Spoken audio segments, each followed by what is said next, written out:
Okay, now this is a video for the class in on last Wednesday.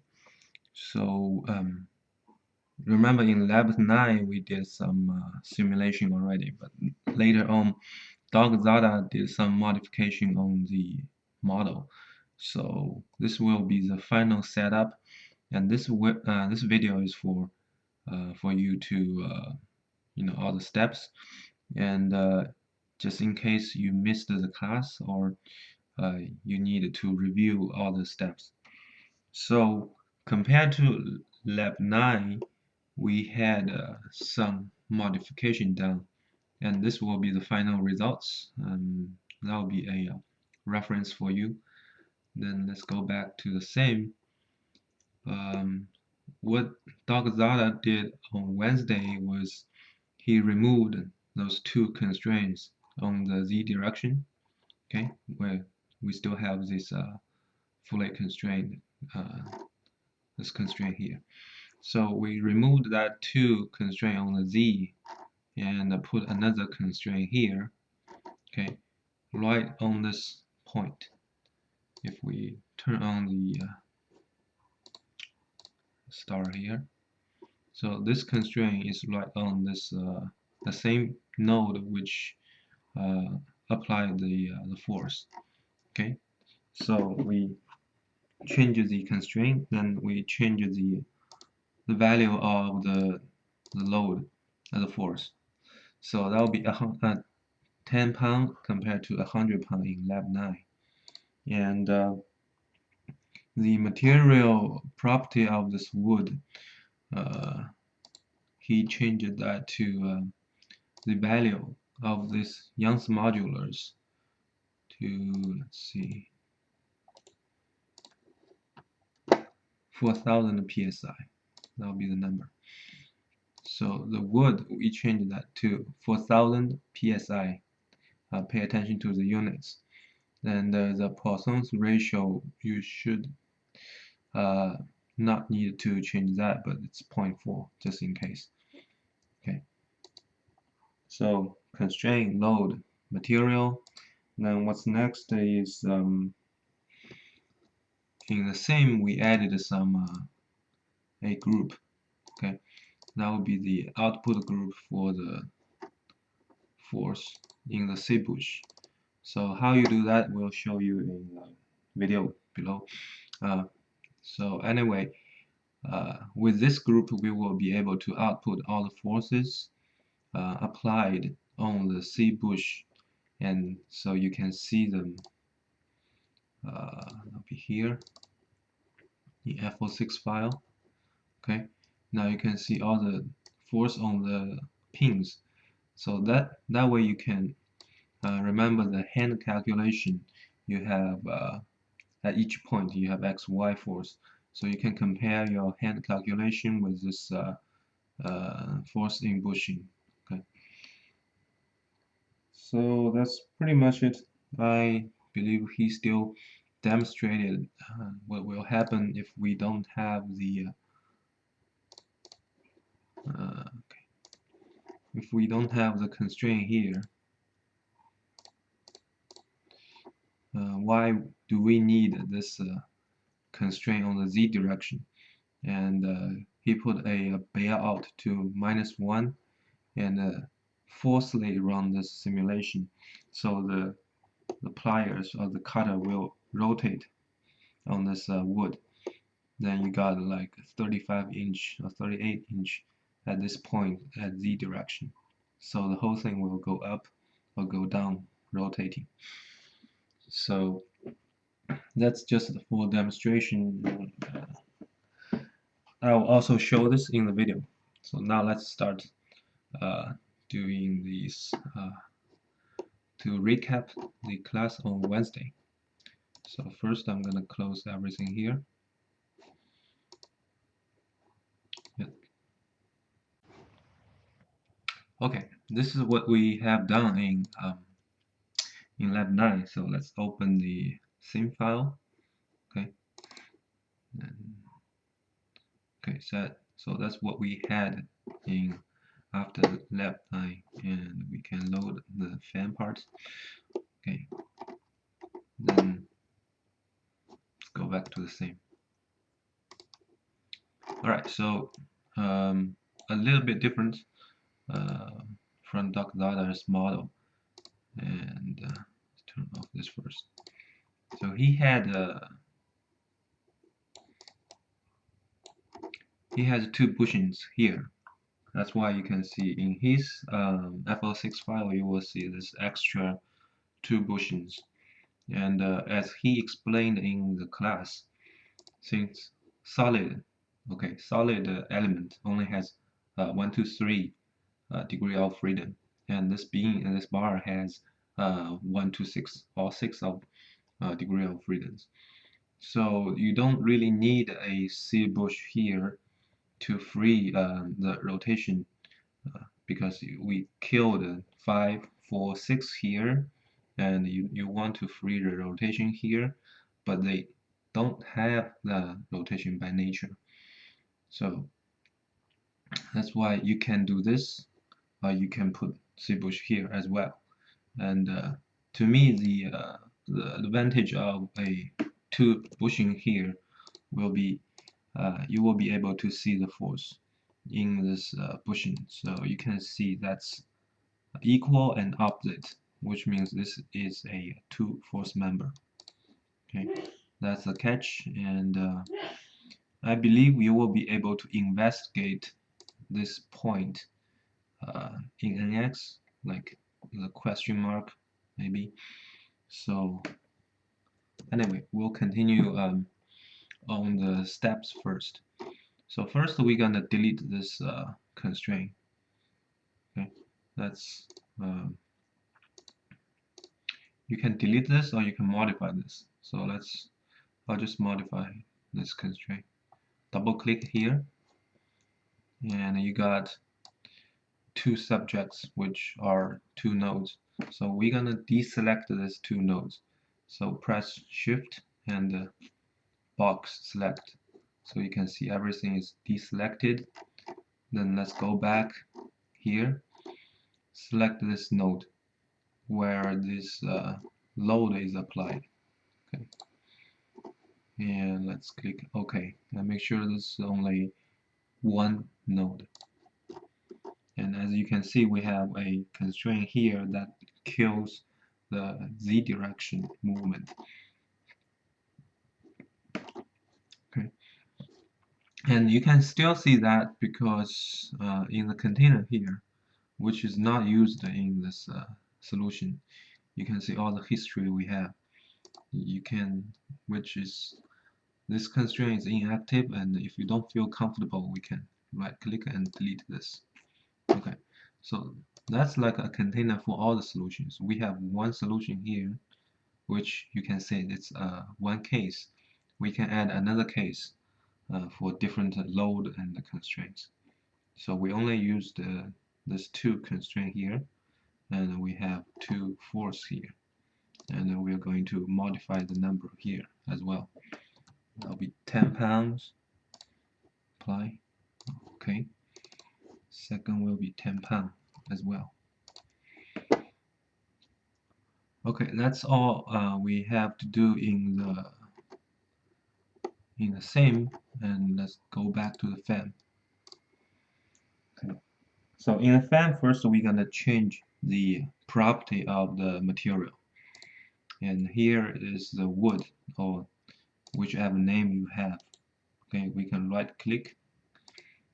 It's like very easy for you at this stage. And I just lost that window. Okay. So as you can see, we have wood here, and you probably don't have this Young's modulus shown here. So if you want, you can choose columns, configure, and you will see a lot different things. Okay, so you can pick Young's modulus from this window, then you will be able to see this conveniently. So we are going to change the number here, and first we want to enable the overridden. Okay, I'm sorry, not this one. It should be Young's modulus. Change the units first. That will be psi. Then the value is 4,000.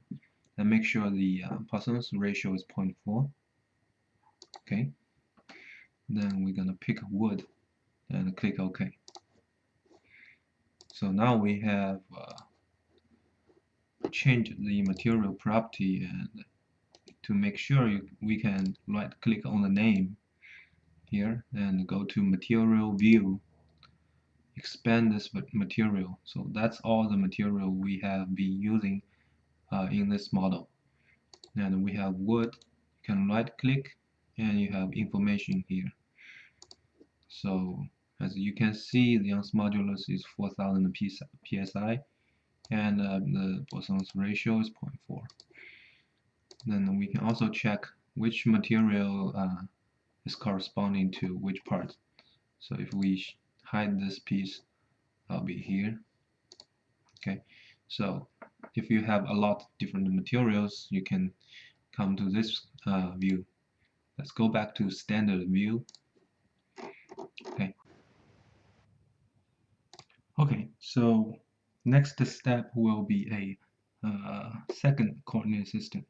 And as you can see, the original system is kind of off from the force direction. Okay, so if we press F8, and we want a axle at this force, the direction of the force, and the origin of this coordinate system will be in the middle plane of this handle and those pins.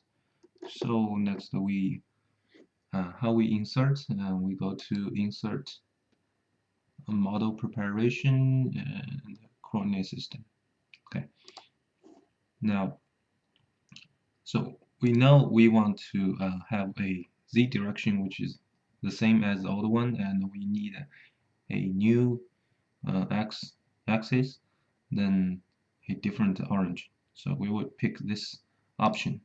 Okay, then first we will define the origin point. So let's turn off the 3D and 2D mesh, and then two place you can put the any place actually,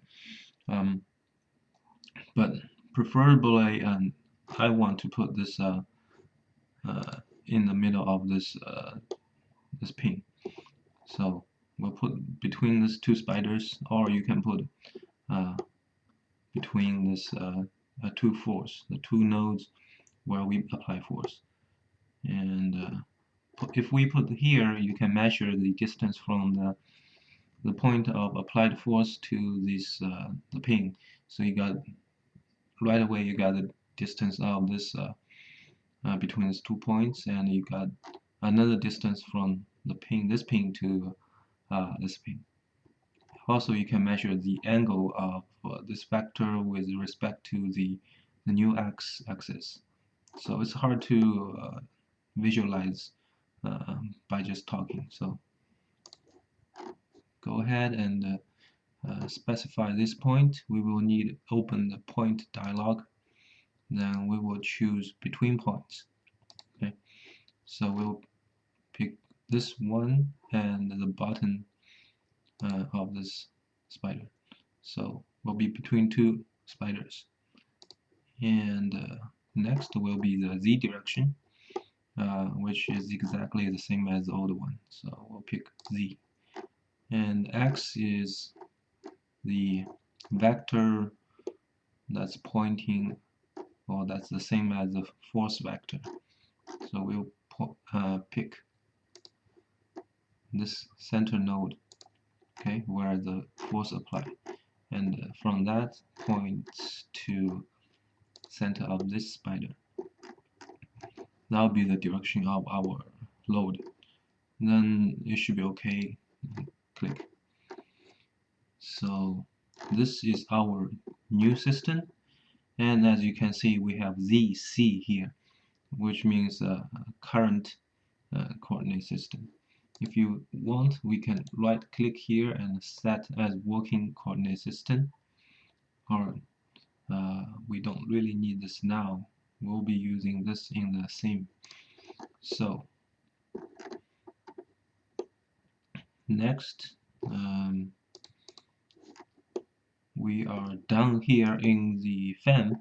Okay. So we change the material, put a new coordinate system, and in the same we did modify the constraint and modify the force. So I think here we are good to go for the simulation. Let's go back to the same first. And if you want, we can do a save all. Okay. Now, for get the force in the bushings, okay, we will create a group, and you can do that in the fly in this solve attributes. Okay.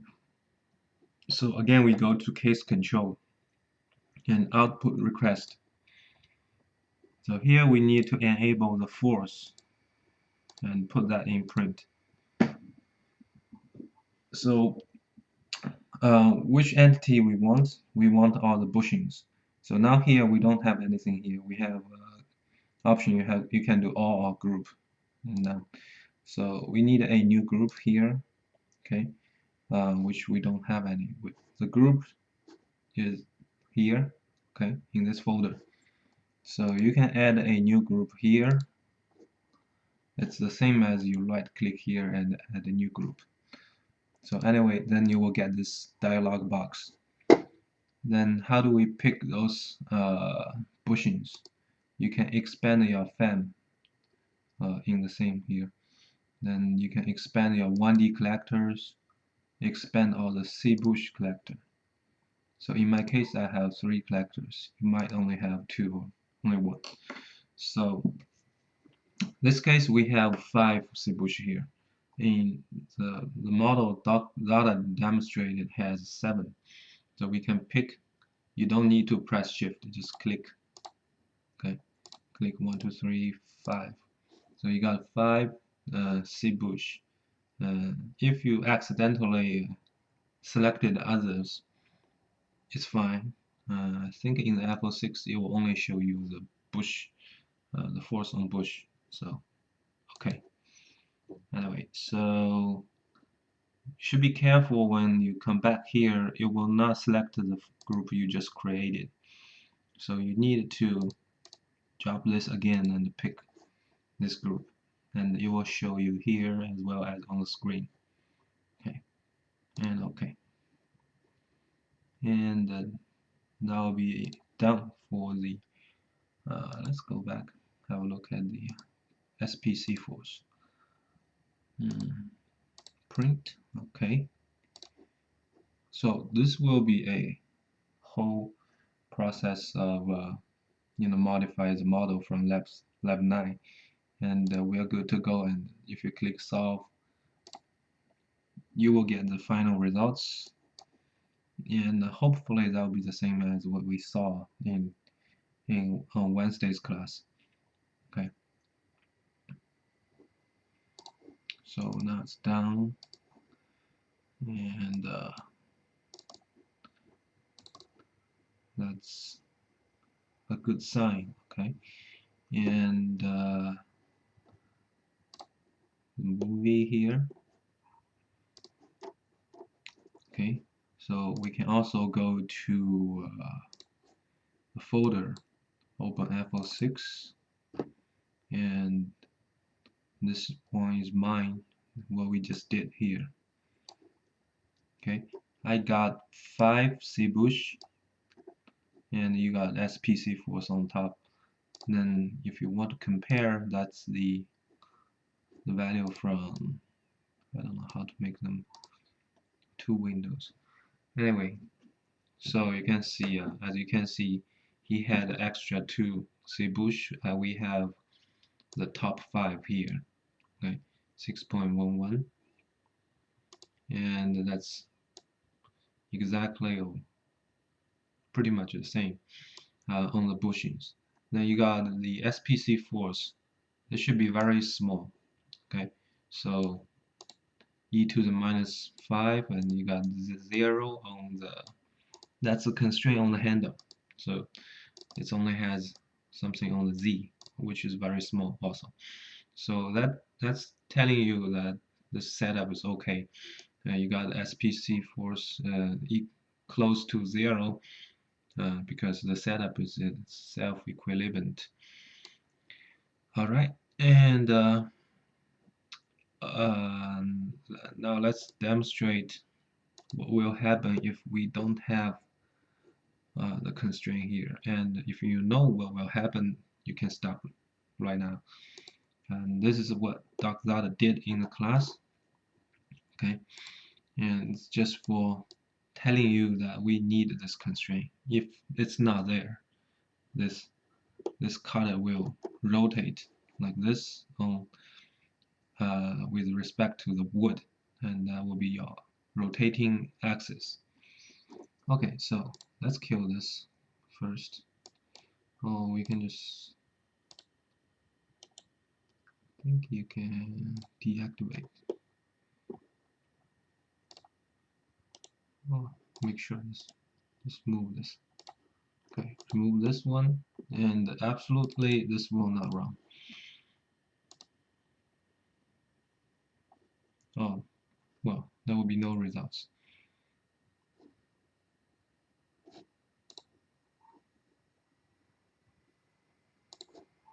All right. Okay, that's because this thing is rotating and the matrix is not convergent. So we will need to modify the attributes. Okay, and in here we'll go to parameter instead of case control, and we can click here the parameters, and that'll be B bailout. Okay, so that's the parameter we're looking for. Bailout means 0 means if there's something wrong, you got NX will quit or Nastran will quit. So if you put bailout to -1, that means no matter how big the matrix go, it will keep calculating until get the results. So let's put this bailout to -1 and click OK, and now we can calculate. And so you can see it's not correct, but it will give you a direction of what will be if there's no constraint on this point. Still no results. Okay, let's go to the Doxalis model then.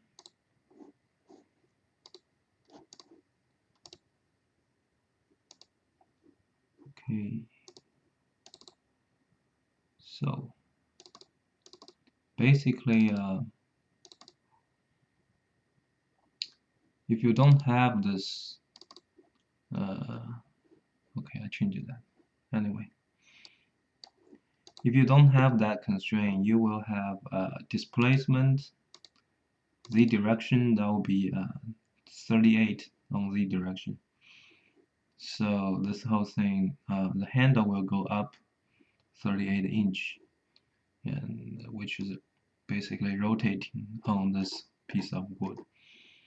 And that's what he did in the class, telling you that for this model, besides this fully constrained, you still need to kill the z rotation, z direction to kill this rotation of this whole structure. Okay, so anyway, this will be the correct answer. So that's your reference. Okay, and that's it. Thank you very much.